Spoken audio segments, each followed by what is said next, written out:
Well, it's really an exciting project.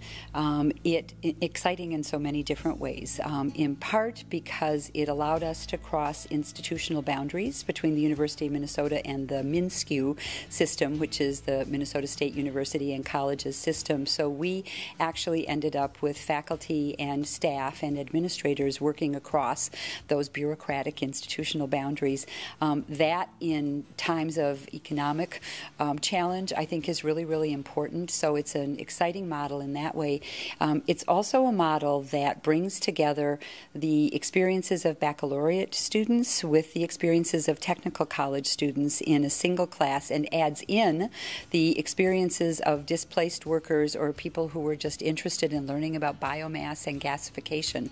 So it's, I think, a kind of unique model in higher education in that it reaches across those institutional boundaries. I was in the renewable energy field, but I was working with ethanol.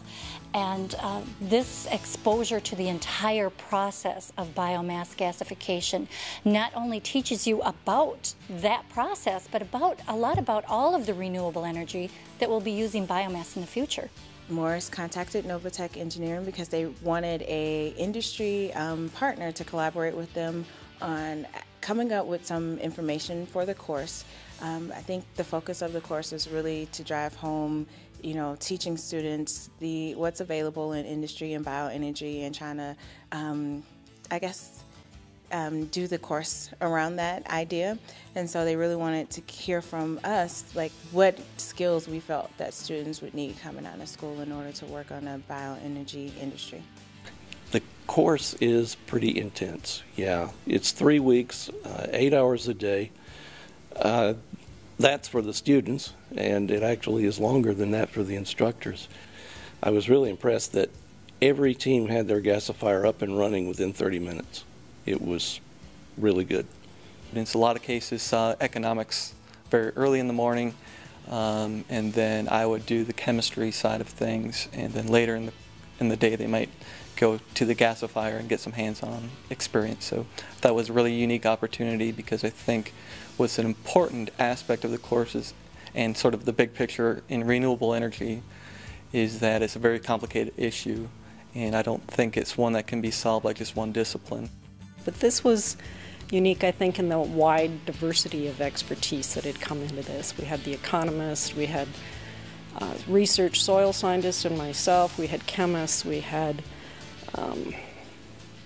people with plant biology background, people that knew a lot about the gasification process in and of itself, and to bring us all together was a lot of fun.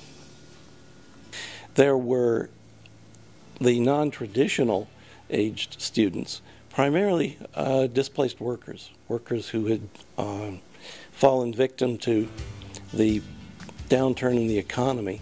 In particular, we had students from the pulp and paper industry, which has been in rough shape lately. To me, non-traditional is code for old, but everybody was there. It was a wonderful mix.